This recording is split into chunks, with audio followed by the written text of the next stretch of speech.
John, do you suppose you could find me another player? Suppose it could, Bob. Be pleasure to find Deborah DeYoung. Come on down. You're the next contestant on The Price is Right.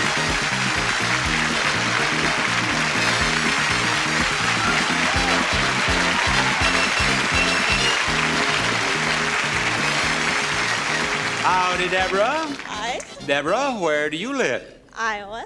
In Iowa. Where in Iowa? Lamar's. Where? Lamar's. Lamar's, Iowa? How large is Lamar's, Iowa? About a big 8,000. 8,000 people, all of whom watch The Price is Right. Don't they? Yeah. And they'll all be watching you bid on this next item up for bids on The Price is Right. It's a handy dishwasher.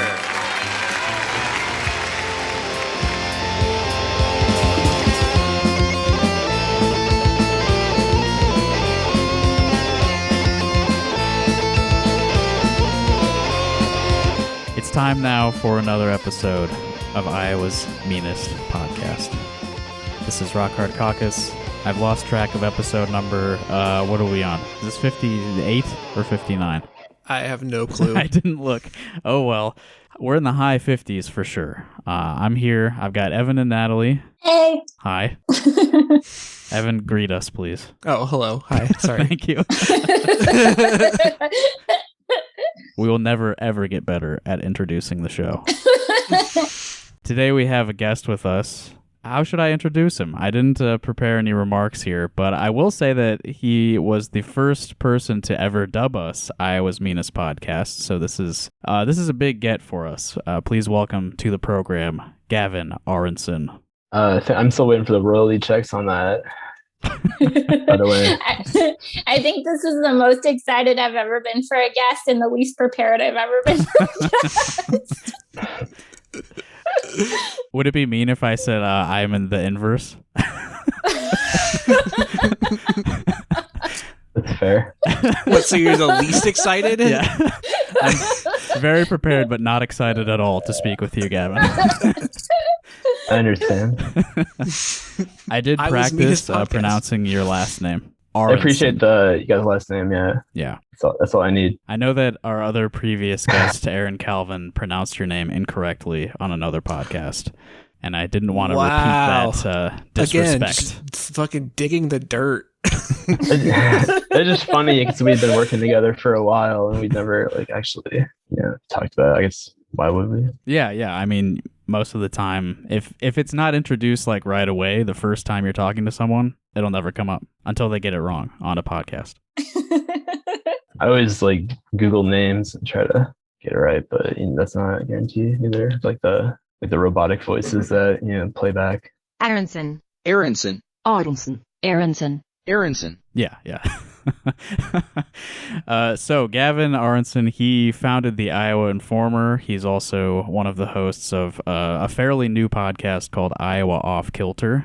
Is there anything else on your resume that we should get out of the way at the beginning? I don't know. I used to write for the Ames Tribune. I was a city reporter for almost 2 years. And then before that, I went to Iowa State Journalism School, did a zine there, Ames Progressive. And then I got an internship at the Village Voice. And I worked at Mother Jones for, 2 or 3 years. That is a pretty extensive.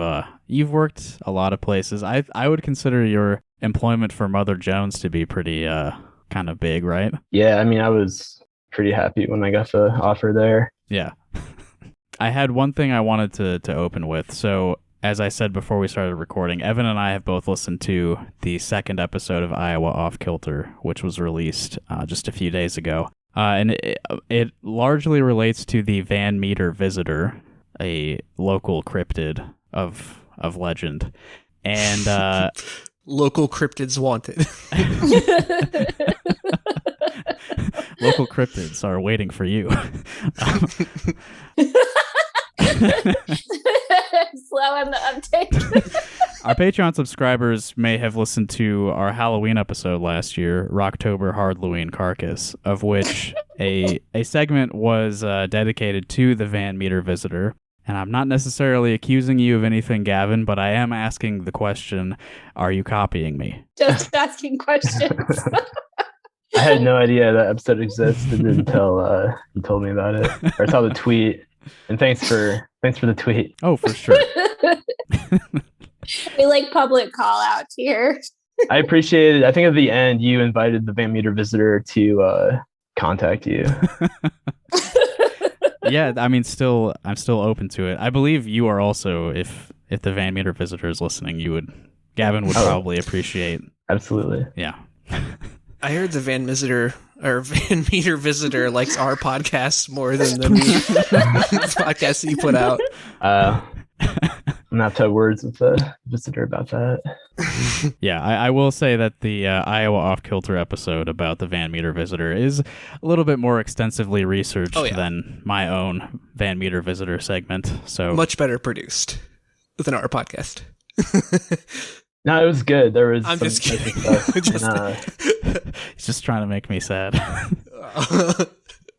There were a couple things in there that you mentioned that I think we had in our maybe original cut. It was a long episode and we cut some stuff from. But I think you also might have read a different version of that, the original account. And you mentioned that it was published in a lot of different papers. I'd have to go back and look. I probably should have before saying this on your podcast. But it seemed like there were little differences. Like H.H. Phillips had sent his account to different papers and they may have like paraphrased a little differently. And the date was one day different too. And yeah, I remember. I thought it was interesting. I remember I found like a really shitty scan of the 1903 article, but I don't remember the source. The Des Moines Daily News was the one that we were reading off of. Yeah, I mean the most important thing to take away from that is that it definitely happened. The Van Meter visitor is a real creature that visited Van Meter. And that's the conclusion of our episode too. Yep. Yeah. Are there any other Iowa cryptids that I should know about? Well, you mentioned a few that we didn't talk about. It was like a blue turtle, or I can't remember what that one was. And you went with the hairy man of female sex. Yes. There was a third one too. I forget. Was that a Lockridge monster? Maybe. Yeah. I remember I found a book that somebody wrote where he like had cryptids from all 50 states, and that's where I got the hairy woman man. There was some weird gender stuff going on with that one. Yeah. Which, I mean, the hairy creatures certainly should be free to like express whatever gender they absolutely feel. Yeah. It's just really fun to read newspaper articles from that time. One of you said something about just how everyone wrote like their tabloid reporter. Right. And, yeah, it's half the fun of digging into that stuff. Yeah, that's what all newspapers seem to have been back then. But now it's just tabloid about like horrible shit, basically. The human interest is never that interesting anymore. As the Van Meter visitor. The visitor did recently make it onto the Daily Mail, though, so it's not all lost. Oh. UK's finest rag? Yeah, I think they call it? I think all of UK media is under that category of rag. I think that's like their whole apparatus, right? Same as US. Sure. I mean, at least I know, but bigger... their like celebrity stuff is particularly toxic. Like, yeah. They also have. Well, I don't want to go down this rabbit hole, but they have different libel laws that are really interesting. So it's kind of different media ecosystem there. Yeah. Wait, I kind of do want to go down that rabbit hole. They reported on the sex abuse happening at our high school that all three of us went to. Like multiple times. So many. There were 4 pedophiles like having sex with students within like 5 or 6 years. We went to like pedophile high school. Wait, what high school was that? Washington High School in Cedar Rapids. Okay. Yeah. We usually avoid this topic on the show. Yeah. Oh, yeah. Sorry. Oh, We're usually nervous about talking about it. But if the Daily Mail has already broken the ground for us, then it shouldn't be a problem. Yeah. Too late at that point, yeah. I have no problem discussing it, but like many of our listeners went to the same school as us and are it's true. a little more sensitive about it. Oh, yeah. Yeah. It's fine, though. Oh, did you want to go down the libel rabbit hole, or should we move on? No, let's move on. Okay. I don't know enough about that. I just read about it quite a while ago. Yeah. UK media is like the only country's like media that I would say is worse than ours with any authority. I'm sure a lot of places have pretty bad coverage. But as I was preparing things to talk about with Gavin, I found an old article at ABC News. This is from 2007. This is by Lindsay Hamilton. The headline is Iowans for Clinton? Not necessarily. And I've got an excerpt here that I'm going to read. I forgot about this. For Iowa State University student Gavin Aronsen, that vote is all important. And this is a quote from Gavin. John Edwards voted for the war, but he's come out and repented more strongly, in my opinion, than Hillary Clinton ever has. He's, of course, talking about the Iraq War. Aronsen is active in Democratic politics, but said he is not planning on supporting Clinton. For now, he is leaning toward... Natalie, Evan, do you want to guess who Gavin was planning to support in the 2008 Democratic Caucus? Well, I have it up in front of me. Oh, that's cheating. But I agree with his choice. I'll say that. Yeah. At least in retrospect, at the time, I would have been a Obama fan, I think. Is it Kucinich? I'd You be got the it. opposite, I You think. got it. Yes, Gavin was planning to support Ohio Representative Dennis Kucinich, a candidate with a low profile but a strong anti-war message. And then this part's not about Gavin, but I thought it was funny. The website Facebook is starting to see groups devoted to particular candidates, and Clinton has 3 Iowa groups with more than 50 members backing her. Wow. That was 14 years ago. The website, Facebook. Yeah. So that's one of the first things that comes up if you Google Gavin. So Unfortunate. I forgot that ABC News talked to me. I was a columnist for the Iowa State Daily, and luckily I got fired before I could write too many really shitty columns for them. But I had one on Kucinich, and I think you can find it if you really dug, but they changed our website and lost a bunch of the stuff, thankfully, also. But, not that I would normally support something like that, but I remember one of the comments, there's this guy, I think it was probably this guy, Steve Gregg. I don't know who he is, but I got my master's at Iowa State, and no one actually did this, but I taught a few introductory journalism courses, and one of the stories I suggested was just profile this guy who's been commenting on daily stories for like 2 That's decades, amazing. you know, like. That's so amazing. Yeah. Well, like when I interned at Mother Jones, there was a person who was interning there too, who I think was from Yale, and she wrote this really funny story for her student paper. I think it was there, and a similar person who just always commented on everything. And he told me that I should like go back to my crayon box and draw like pictures of dinosaurs instead of write about. He was just politics. mad. He wanted the article. I don't know. That's such a creative idea. Yeah, I probably should have. Local news commenters are just like a very, very fun breed. It doesn't go over well in the local paper, though. I don't think necessarily, because they have, I don't know. I just know I have someone in my extended family who's a avid local news commenter who's been actually banned from several sites, at least. We all know one of those people, probably. Yeah. Yeah. I know that North Iowa Today has at least one article that's about specifically Todd Blodgett's news comments. But North Iowa Today is not exactly. Extended family member has actually been cited as like a reasonable Republican voter as well, like literally for the same reason. Right. Yeah, I found that like later on. Oh man, more stuff we can't talk about on the podcast.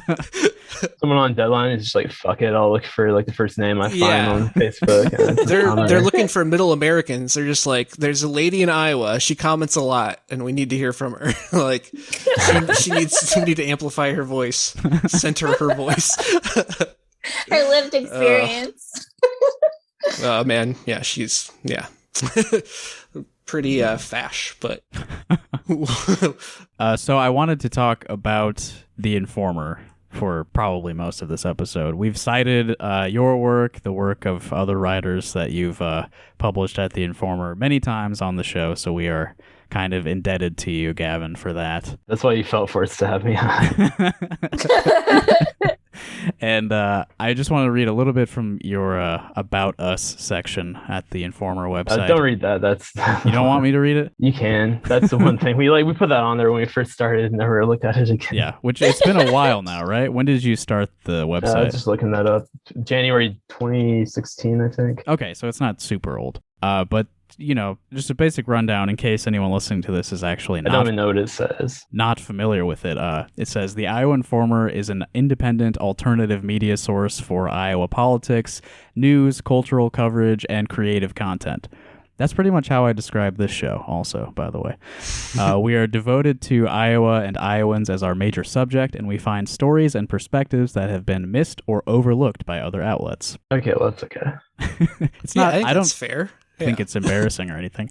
The Informer is based in Ames, and we have a particular focus on our home community and the Ames stories that make an impact statewide. So you already mentioned you started the website in 2016, and I wrote a very, very open-ended question to ask you. How and why did you start the Iowa Informer? I forgot where to start with this. I was for my internships I had in New York, and then San Francisco, Bay Area for a while. And then I went to Washington, D.C. to on a contract basis for Mother Jones. Mm-hmm. And after that was ending, I was figuring I was going to go back to Iowa. And I'd had this idea partially because some people I did that zine with in college, the Ames Progressive, I kind of wanted to just do my own thing again. Mm-hmm. And which I didn't right away, but I came back to Iowa and ended up getting a job at the Tribune because the editor, Alexandra Hain, at the time, who just by chance ended up leaving right after I finally got the job, but she was always trying to get me to come back and do some local reporting, and it just lined up finally. So I did that for a couple of years, but I wanted to get out of it. It was just, the news industry, it wasn't like a thriving newspaper. Sure. I Yeah. had editorial disagreements. Pay was really low. Obviously, it was becoming kind of frustrating. And one of my mentor in college, a professor, photojournalism professor named Denny Chamberlain, I ran into them at a farmer's market in downtown. I lived on Main Street for quite a while in Ames, and they suggested, kind of just spur of the moment, you could go to grad school here. And so the Iowa Informer came about because I decided to do that. And they have a kind of alternate thesis you can do, which is called a creative component. So I still had to write a paper, but it was largely my thesis. We call it your thesis committee. I can't remember, but the panel, whatever. I showed the Iowa Informer to them. So that's how it started. So okay, so that started in grad school. The Informer began as your master's thesis. Yeah, but I went to that program with the purpose of starting that as just an avenue to actually be able to finally do it. So yeah. I don't know if this is something you're able to get into, but what kind of editorial disagreements did you have at the Tribune? I could get into that. I've already burned that bridge pretty thoroughly. Yeah, just digging dirt again. They wanted you to use the passive voice too many times. No, he's not a bad guy. Michael Crum, he left. He was really dispassionate about the job. Who could blame him? It's the state of the industry and everything. And there are just a few things that we did not see eye to eye on. And I didn't think I don't really want to get into it. I don't need to do that. Yeah. Okay. Well, so earlier this week, when Natalie and I were talking to you on Twitter, Gavin, you told us that your work for the Informer is often very draining and takes up all of your time when you are actively working on something. Has it been like that since from the start, or is that a recent development? It's pretty much been that way for quite a while. It's a passion project, obviously. Right. And it's always funny when we get some comment on our story about how they're just doing this for clickbait because they're going to make a bunch of advertising revenue. It's I could show them my tax information. We're not making money on this stuff. But I think it's that, I started it individually and I really had an unrealistic expectation of what I could do with it. I could be the reporter, the editor, the everything else, handle the finances. And then for some reason, even on top of that, I can't remember, a couple of years in, maybe I had the, great idea to start a print publication. that was originally going to be monthly, and then I very quickly changed that to every other month, and then quarterly, and then I think I made it through 5 issues. And then just said I can't do it. I think I owe a couple subscribers some refunds for that stuff, probably. But it's just, yeah. You can't make your even if it's something you love to do, you can't make it your entire life. And it was just, it's still hard to be on all the time, and be consistent. And you need one of the struggles is I wanted to create this or start this to do long form journalism, do stuff that didn't exist in Iowa, which I think we've definitely done some of that. But then, I try to do just quick hit, blog posts and stuff like that, just to keep the daily page views and stuff like that, consistent. Right. And which is just really draining, because even that takes a bit of time, and you don't want it to be just complete garbage. Yeah. And I have a tendency to I'll read something and I'll immediately be interested in learning a different angle, and it takes me longer than you can't really plan for. It's harder to plan for, okay, I have a deadline of 8 p.m., but the person I'm answering to is myself. So if I miss it, then what's the consequence? It's hard to trick yourself when, you are the boss of yourself. Yeah. And doing that so I've been doing this for 5 years now, I guess. Yeah. I haven't written anything for a few months now, and I'm figuring out kind of if I want to restructure it or, what to do. I'm not going to end it, but yeah, I've been thinking a lot about that. I don't have any, I didn't prepare for this question, even though we talked about it, but that's fine. It does take a toll, on your, personal life when you're working, especially during the pandemic. It gave me a couple extra hours in the day, because I was commuting from Ames to Des Moines and back for my day job. But on the other side, that gives you, delineation between your work life and your hobbies and your personal life beyond that. And it was just, okay, done with work, then I'm still at the same desk and working on this other thing. And it just became kind of, that was tough too. But just before this podcast, someone texted me with a news tip, and I wasn't sure what to do with. So you can't really plan for it either. So that's something that is just part of the nature of, journalism, but yeah, so it's hard to keep up. You mentioned you have a day job. That is something I was kind of curious about, because you said your work for the Tribune was pretty poorly paid, and that was part of your reason for wanting to leave. But the Informer is also not like a cash cow for you, right? I've made a few $100s in Google ads that quickly, vanished. How do you fix journalism? I know no one has the answer for that, but it's just it's so fucking sad. There's the one side of it where it's the corporate side, which is just being watered down to shit and just lowest common denominator, bottom dollar, sensationalism shit or whatever. And then there's the independent, but it's all the Substack shit where it's all the same people who just have voices mostly just for saying ridiculous shit, or not always. There's a lot of good journalism being funded, but I don't know. That's the answer. You have to become really controversial and start a Substack. Yeah. That'll fund the Informer for years. Yeah. And I have become more like that with, that's another thing where it's not necessarily I don't know if there's been a consistent kind of voice throughout the existence of the Informer, which isn't necessarily a bad thing. But, before Trump became president, that kind of stuff was easier to just laugh off a little bit. And, it really is sad what's happening to the state, and just the proliferation of conspiracies, and which of course I've written about quite a bit. So I've become more unfiltered than I even had been before. So maybe that's the direction I'm headed to, a subscription. I think that's the way it needs to go, is just drop the pretense of objectivity.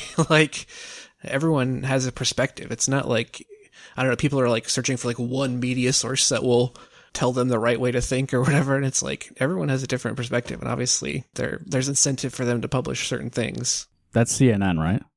They're the one objective news source. Well, impartiality is its own kind of bias.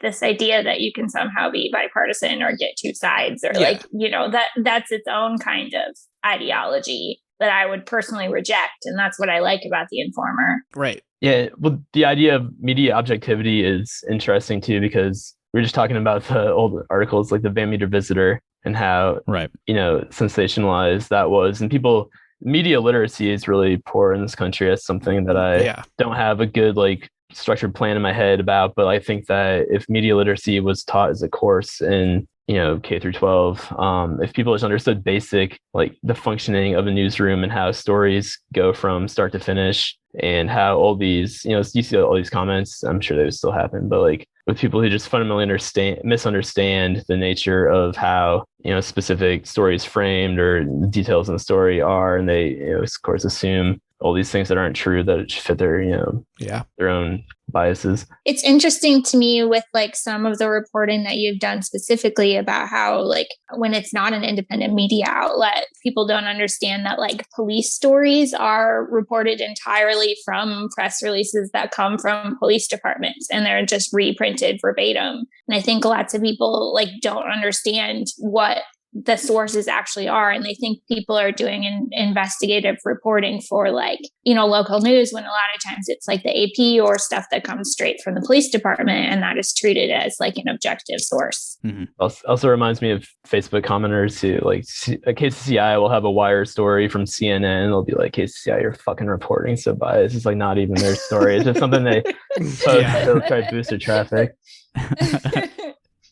But yeah, and it's so counter to why I think definitely myself, and I think most people who really want to be good journalists, why they're interested in getting into the industry or whatever to begin with is I meant to bring this up, but they're the Association for Alternative News Weeklies. They changed their website, but they had a good kind of bullet point thing I used to just refer to about the tenets of good independent alternative media is things like I guess old adages like speak truth to power, and provide a voice for the voiceless, and speak from a point of authority. You don't have to be you can have a voice in the story. Mm-hmm. And that's always been the kind of journalism that I've been interested in gravitating toward, because you can drop the pretense and just try to tell it like it is, at least from the perspective you gain from researching and reporting the story. So I don't know if KCCI reporters realized I'd be maybe curious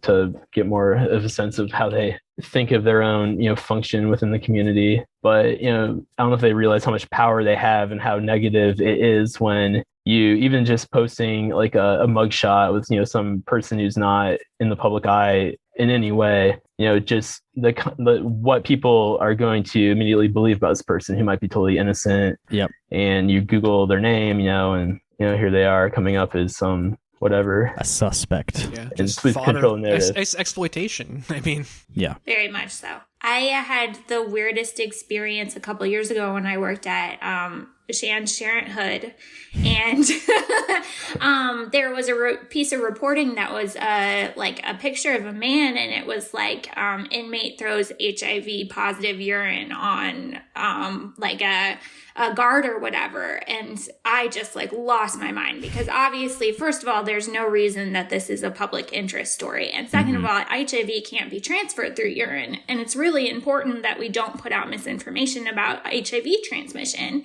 Yeah. And so I went and I called my local paper, which was the Gazette at the time, and they were like, "Oh, we're sorry, we'll take it down." And so then I noticed it was picked up by the Register, and they were like, "Oh, I'm sorry, we'll take it down." And then I figured out what the AP was.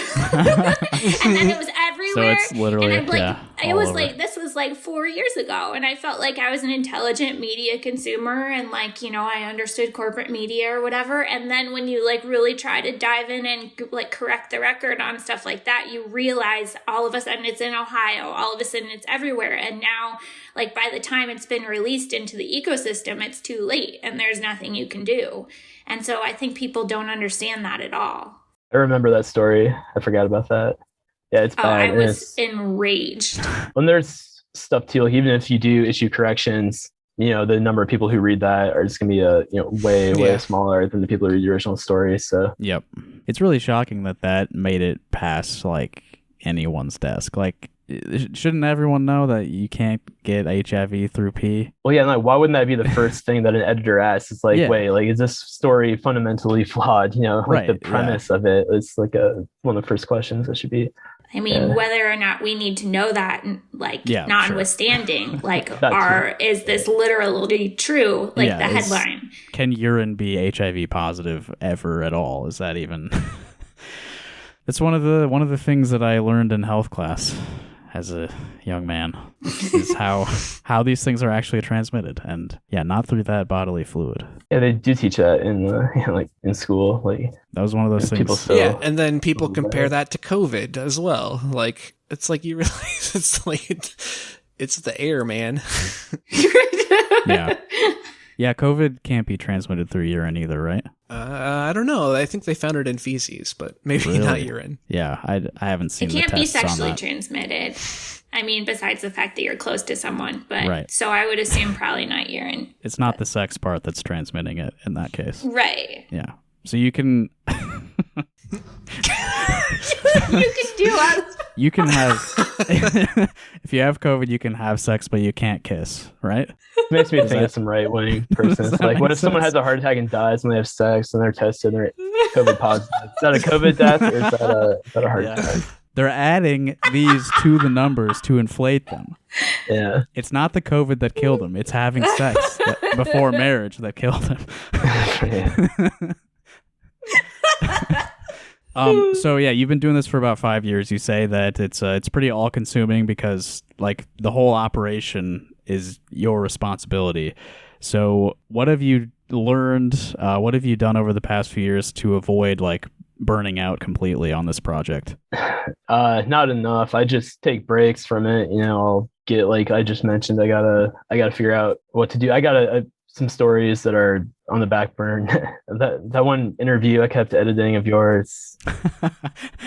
I wondered if I'm sorry about that. I never did follow up on that. It's just like so long, and a running joke to myself. Just like someday. That was like right when we started this podcast. I'd love to talk about Joel Curtinitis. By the time I got back to it, you mentioned this on one of your recent episodes where you're talking about that columnist who retired. Clayson, yeah. Yeah, I mean, Curtinitis, by the time I was getting back to it, he's no longer relevant. Yeah, he hasn't written in like, thankfully, 10 months the or something. register finally... Still has the world's saddest Twitter. Oh, man, it's pathetic. Poor guy. Cheer up, Joel. You did write about Curtinitis, though, for The Informer, right? Yeah. And he read it, right? He got angry about it. Yeah, I think his wife or one of their friends posted on Facebook in defense of him, and they were like in the comments. I mean, it's stupid to even pay attention to that, I guess. But yeah, I mean, the stuff he was writing was really offensive. It was just so far off, like what was factually correct. It was racist, and it was just really bad. Yeah. So extreme. And they would say that they were providing balance on the other side with the most milquetoast liberal garbage. And it's like that, okay, no, you need to publish a communist if you're going to publish him. Yeah, it's just so skewed and the bar's so low and conservative discourse. And I mean, there's better people out there than Joel Curtinitis to speak intelligently for conservatives. So. Not an original thought. No. Yeah. I remember your piece was questioning why the Des Moines Register pays him to write at all. Yeah, so it was really the intended target of that was the Register, and I have no idea how much influence I have over things like that. But I mean, I know people read it, and I follow Register reporters. They follow me, and right. You are a known agent. For better or for worse. Yeah. Are you familiar with Todd Blodgett? Yeah, vaguely. He's okay. He also has had columns published in the Register, right? He has, yes. Yeah. Actually, I think when I wrote that article, someone told me why did you focus on Joel Curtinitis when you should have been focusing on Todd Blodgett? Well, I mean, there's multiple potential targets there, but Blodgett has been particularly bad in my experience. Another thing, can I go back to that subject of why it's hard to do independent media? I have a couple tabs open here that I want to legal threats that the Informers received have been interesting. Ooh. And of course stressful as fuck because I'm just self-funding it. And right, I remember when we had Aaron on to talk about the Bruce Gerlman Is that the guy's name? Yeah. Gerleman, yeah. Gerleman, yeah. I remember that there were some threats there. So that was the third legal threat that the informer got. Yeah. The first one was Steve King's cousin, Laura Van Dusen. This was a legitimate complaint. But she sent me an invoice. So I don't know if you've seen the family ancestry website of Steve King and the Van Dusens. I don't remember. I linked to it in some of the articles I wrote when I went on my Steve King obsession for like 5 months. Yeah, Gavin has an extensive Steve King series on The Informer. That's something I identify with so deeply. That's how I became obsessed with Joel Cartnitis in the first place. To just get fascinated by one of these fucking freaks and then just not be able to get out of the rabbit hole. Yeah, it's hard. We had I think the second to last print edition of The Informer that I had. I can no longer distribute it per the agreement that I reached with Steve King's cousin. But it was really cool because his names, or guy who used to live names, he did the cartoons that which are published online. I think it's Steve King on both sides, but I did it so like I flipped it to give myself even more like things I didn't have time to do. But I did like where you like flip it over, so it's like half of it's like the other like upside down. Okay, yeah. It's kind of like issue 4.5. But I lifted a photo from a family reunion and published it. Steve King and his brother, who I wrote about in this article, because he was sharing some pretty gross stuff about somebody. It was a black man or teenager who had been killed by police, I think. And I don't want to say which one because I can't remember which case it was. But actually, it was Trayvon Martin, I'm pretty sure, which was not police. But it wasn't, but it's definitely part of that world. Yeah. Police, neighborhood watchman, somewhere I guess. He felt like he was a cop, so right, yeah. But anyway, so she sent me an invoice for. I got it up right here. I probably shouldn't be talking about this, but it's resolved. $4,500. I'm like, shit, what? And so she had this arbitrary thing, but it was my charge is $50 per day for each day this photo's been on the website. I was like, so I found a lawyer who said that it'd be expensive, but he really hated Steve King, so he'd probably give me a discount if I needed to take this to court. But then I called I messaged the photojournalism professor, Danny Chamberlain, right? And they said, I'm not really on your side here. Like, I mean, as a photojournalist, they've had their work ripped off a lot. Sure, it's like, okay, I know I don't have a case to pursue here. It was a stupid, I was too liberal with my fair use rationale when I published that. Right. So I took it down, and then per this lawyer's advice, I said, okay, I will pay you $50 a day for each day spent on the website since you made me aware of this, violation. Sure. So I paid her. I think I sent her a check for $50. So I thought I got the upper hand. It's like, that's pretty clever. Like, this lawyer endorsed. Yeah. And then in my, stupidity, I didn't look to see if it was published anywhere else. And I forgot that I published that same image elsewhere on the site. And she found it. And so I ended up paying her like $500 because it's like, all right, you got me there. Yeah. The second lawsuit threat was not serious. It was from a certain medical marijuana activist whose name I don't really want to mention because he's got mental health issues. But if you're familiar with that community at all, I'm sure you know who I'm talking about. Yeah, so I just kind of let that one go. But then the next one was the Jethro's piece. And this was, obviously the most serious because these people have a lot of money. And It was focused on Cynthia Fodor's role in the story, not Bruce Gerleman's, but his is that his partner? Romantic partner. Yeah. Right. KCCI employee. Yeah. On air personality. Yeah. And I get a call from this lawyer, maybe an email first. I looked him up around, it was all within a pretty close period of time. I probably shouldn't be talking about this either. I don't know. But so I Google him, and the first thing that comes up is an ESPN.com feature, like magazine feature on this guy, Charlie Whitmack. And it's titled The Man Obsessed. And it says, Charlie Whitmack wanted to conquer the world, even if it killed him. His family loved him and just wanted him home. And it talks about how he climbed Everest, and he made there's some record, I don't have it up, but he was the first Iowan to do something involving, triathlons or climbing Everest. And I'm like, oh man, like who am I up against here? And he was friends with like a cousin or somebody, like a Facebook friend of mine. And so there was that like too, but the complaint I knew it was without merit, and I looked into it and then got lawyer's advice But the thing with that is anyone can sue you for anything. Right. Yep. And even the lawyer was basically like, yeah, this is not going to go anywhere in court, but they could still sue. And I'm pretty sure that, you could get this dismissed for, like $5,000 or under. Jeez.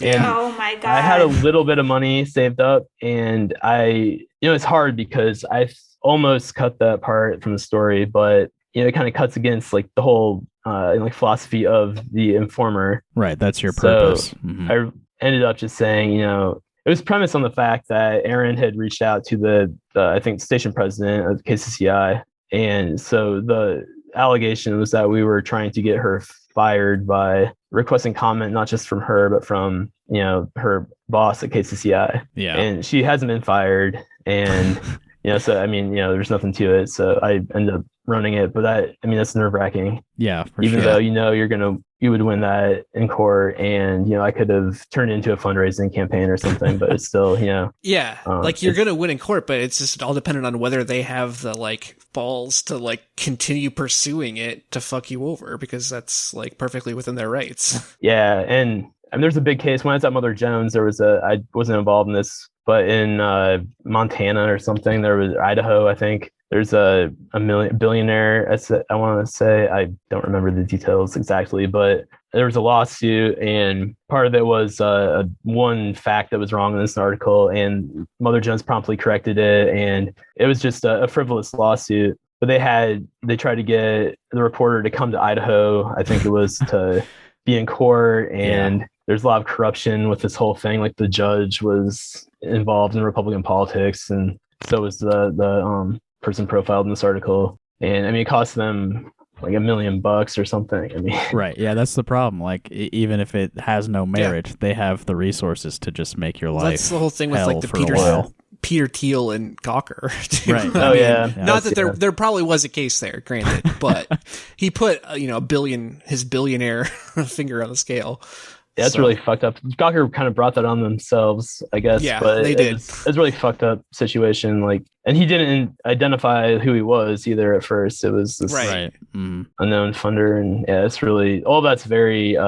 Regardless of the what Gawker did in that particular situation or what anyone does in a particular situation, it's all obviously very troubling for just journalism as a whole. And an anonymous billionaire can just dictate what a media source is able to or at least, do. Exert as much force as possible in the process. Yeah, we're not going to get any stronger media laws in Iowa anytime soon with the makeup of the legislature. There's no anti-slap law in Iowa. I can't remember how many states they have those in, but was that an acronym for a lawsuit against public participation? Yeah, I'm not Some states, familiar with the concept. Yeah, have stronger protections, and that's pretty important. And that's not something that's in Iowa. Mm-hmm. They like to arrest the journalists here. Well, I guess it doesn't happen that much. Yeah, but there was one very prominent case recently. The next thing I was going to ask you about, Gavin, is you seem to have an ongoing feud with the staff of the Steve Deese show on Blaze Media. That's incredible. What's the deal with Steve Deese, and why do his underlings hate you? I think it's Steve Dace. Well, I've never listened to his program or anything, so I don't know how to say his name. Unfortunately, I have. That's why I found that out. But yeah, I mean, Twitter is really kind of a time suck, and I probably shouldn't do stuff like that so much. It's it's so fun. Yeah, I know it is, and that's why I do. I don't know. They're just really awful people.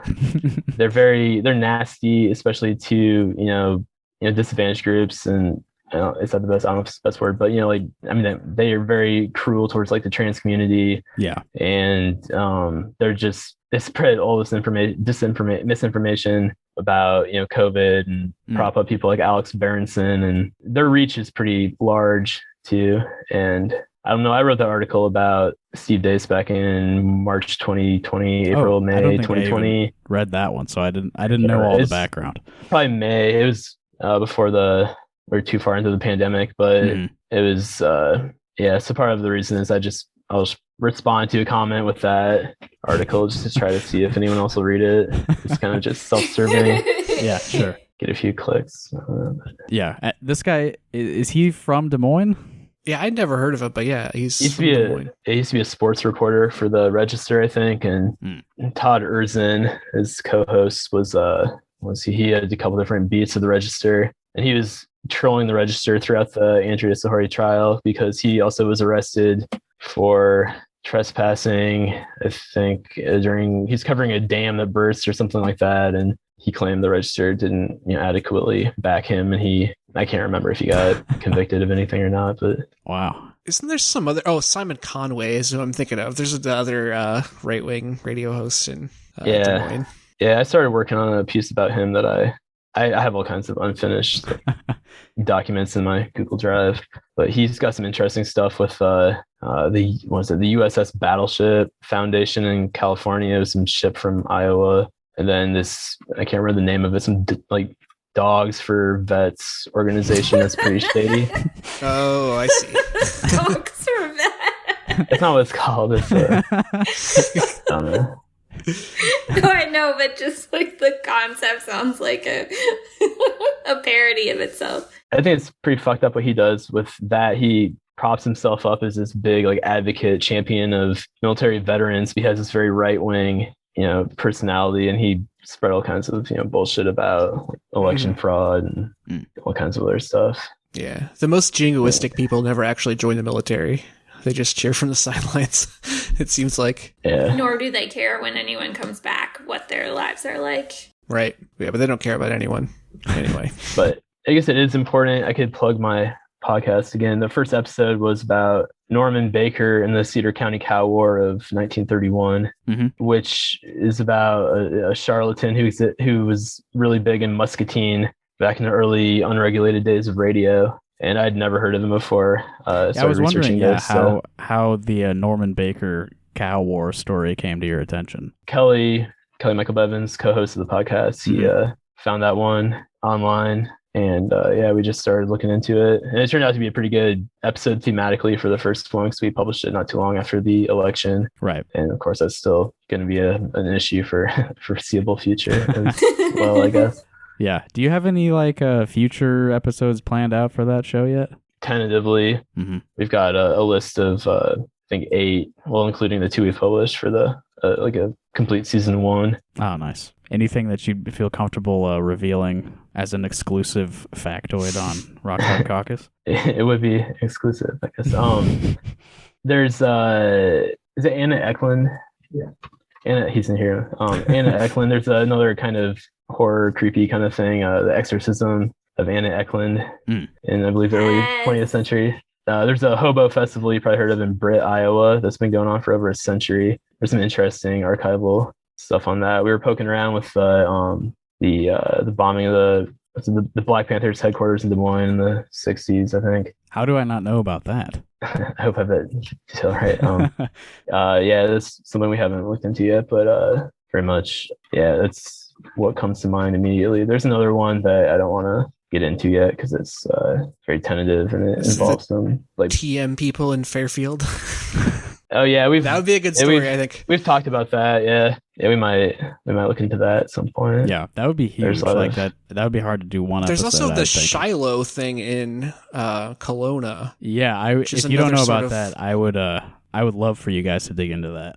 It's kind of like what's that one? It's like a religious cult in Kelowna, Iowa, southeastern Iowa. It's called Shiloh. Okay. They are now defunct. defunct. Like a complex. Oh yeah, I think they're pretty much. The city owns their land now, but they had a work camp in California and stuff too. There's a lot of weird stuff under the surface with Shiloh. I'll have to check that out. Yeah, my wife is from Kelowna, so I could maybe dig up some sources for you if you need. Yeah, well, I'm always trying to collect stuff in my Google Docs. There's also a lot of other, I think the Van Meter Visitor is the most entertaining paranormal cryptid kind of thing in Iowa, but there's a lot of other stuff there too. We might do a compilation episode at some point of just all the different, you mentioned a lot of them on that Halloween episode. There doesn't seem to be a lot of documentation on cryptozoology in the state of Iowa, so it's kind of an underdeveloped field. Maybe we could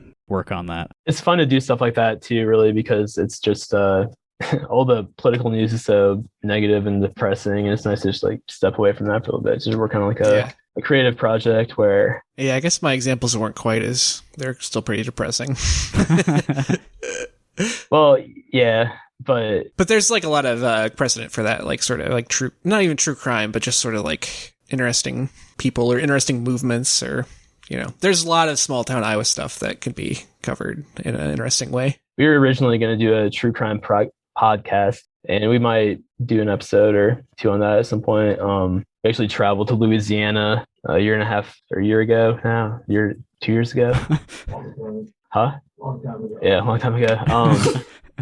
Yeah, there's a book called Murder in the Bayou. It's about the murders of 8 young women within a fairly short period of time, and all their bodies were all found within a I don't know, 5-mile radius or something of this town in I think southern Louisiana, Jennings, Louisiana. And that's a whole nother story.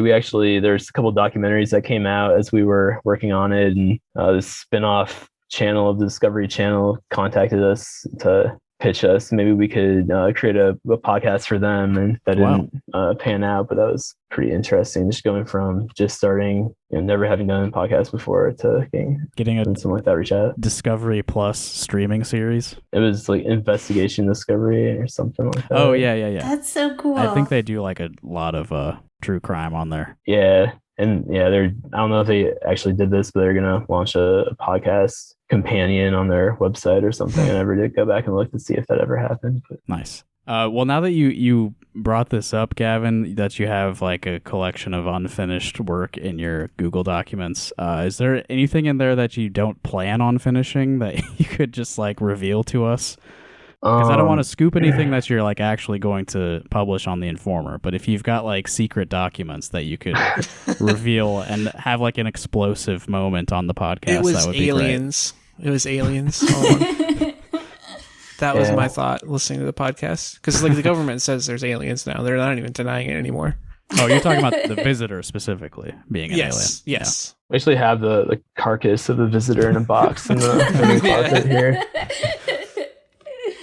There's probably stuff I don't remember exactly. There's one thing that I would like to write about sometime, but it's I can speak about it vaguely. There's a local Central Iowa connection to someone who died doing relief work overseas, and it became a big part of the Pizzagate conspiracy theory.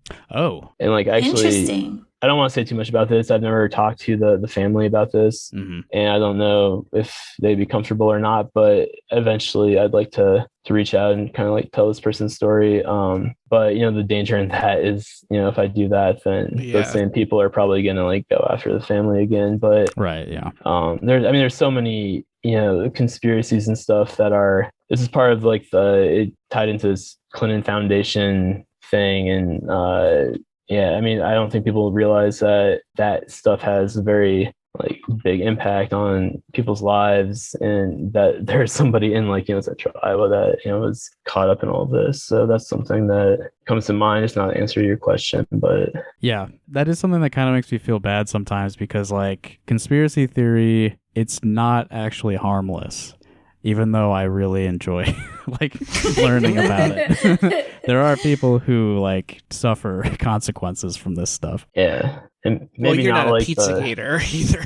Well, yeah, I'm not the one like inflicting the harm, but like laughing at it, right. Or like, in any way amplifying it by even going in and making fun of them. I mean, it has real consequences, even if it's so fun. Yeah. Yeah, and it's easy to lose sight of that. I mean, I'm sure I've been guilty of stuff like that like all the time, just with immediacy of picking your phone and just like tweeting something stupid or whatever. But it's good to keep in mind, and that's one thing I'd really like to do. I still am gonna do like long form journalism. I just I'm not sure what my next big thing will be or when it will be. I think you do a valuable service, especially recently with a lot of the reporting on like the Black Lives Matter protests and in general. Yeah, Natalie brought up the cops, and like it seems like for a while the Informer was the only media source that wasn't just reprinting police press statements. That's why I brought it up. Is like it is a huge testament to like how good you are, because that's what I thought of. Is like I don't see any other media outlets that aren't just doing that. So that's what brought that to my mind in the first place, is that it's the only reporting I've seen that doesn't involve like kind of the same language from press releases, and that is like clearly actually investigating. So I'm glad you guys brought that up again. Actually, I'm pretty scatterbrained, but I do want to make a point before we end this, saying that one of the main things I really wanted to do when I started The Informer was provide an outlet, not just to like amplify my own voice or something, like that, but to even more so just have something where to be collaborative and to allow other people to have an outlet where they can publish their work where they wouldn't otherwise be able to. And so a few of the big thing, one of the first thing that was blew up kind of big was Barbara Fisher. She's an Ames resident who you might have seen on episode 2 of the Tiger King documentary on Netflix. And that was basically because we published that article on The Informer where she talked about her experience and compared it to like extremist indoctrination. Right. It's really good if you haven't seen remember. that. But yeah, I was getting like calls and texts from like filmmakers and producers, and I think probably the people who were behind Tiger King, I can't remember who they were anymore, but I was forwarded to her.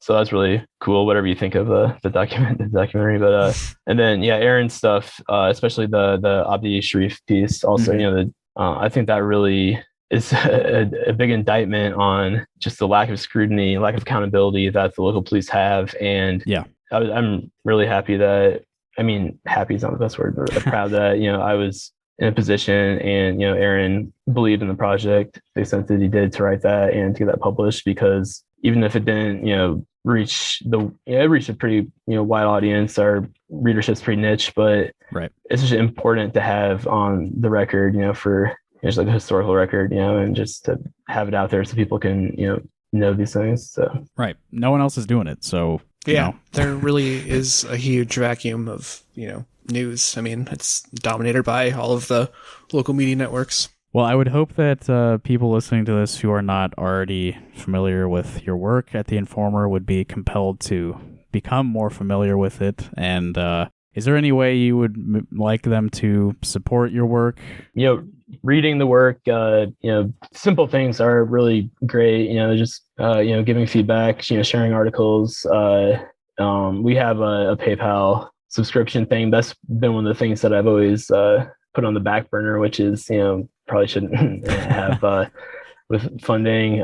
That's obviously helpful for especially to be able to pay freelancers. And like I said, I haven't published a lot of stuff myself lately, just because for various reasons, but I still am interested in story tips. I still am sitting on a bunch that I have intended to look into that, not all of them, I've been able to get to, but it's still good to get those. And if you haven't heard of it before, check it out, see what you think, just drop us a line. IowaInformer.com. It's where Rock Hard Caucus gets most of its news, so everyone should check it out. And money would enable Gavin to pay other people to do work, so that he's not the only one doing all the work. So if you are a rich person listening, Gavin could use some of your wealth. So that's all I need, one rich benefactor. There's always stories. There's always stories.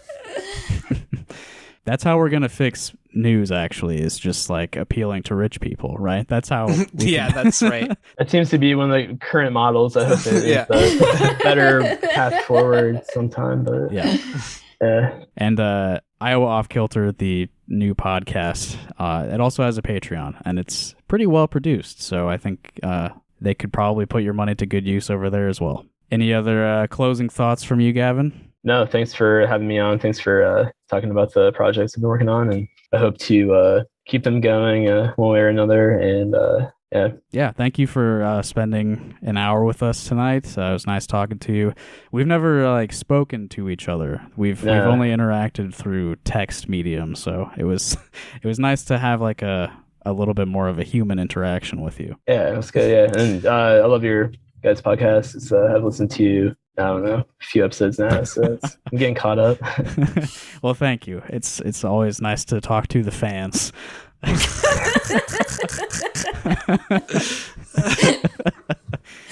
And listeners, if you haven't, go check out our website too. It's rockhardcock.us. But it's spelled like caucus, but with a dot before the US. It's not dirty, okay? There's nothing wrong with it. Yeah. But that's where we'll leave it. Thanks again, Gavin. Thanks, Evan and Natalie. Thanks. And thank you, listeners. Good night. The moon is a rock on a mountain. The lunatics have taken over the asylum, waiting on the rapture.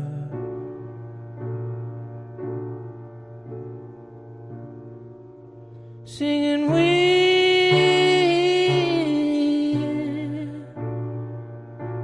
to keep your prices down.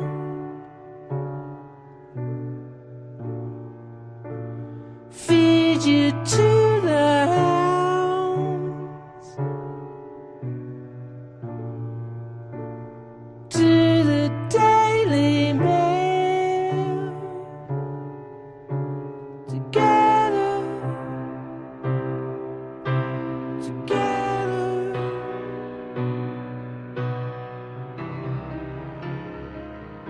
you made a pig's ear, you made a... You also told Natalie and I that you have been working on a piece about... I hope he doesn't listen to this because I have not reached out to him yet, but Oh, okay. If you don't want me Yeah, to I'm not reveal that, then we can cut that. ready to talk about that, I don't think.